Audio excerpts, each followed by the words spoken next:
আমরা ধৈর্য হারা হয়ে গেলে বাংলার মুসলমানেরা, বাংলার ছেলেরা একটা সিগারেট ধরাইয়া দিয়া কত সুন্দর ধৈর্য হারা হইলে গান লাগাইয়া দিয়া গান শোনে।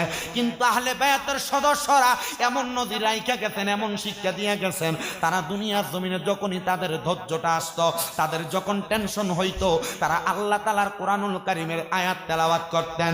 হযরতে সাহারা বানু নিজে বর্ণনা করেছেন, আস-সাওয়ারিকুল মুহরিকার মধ্যে ওই বর্ণনাটা সরাসরি উল্লেখ।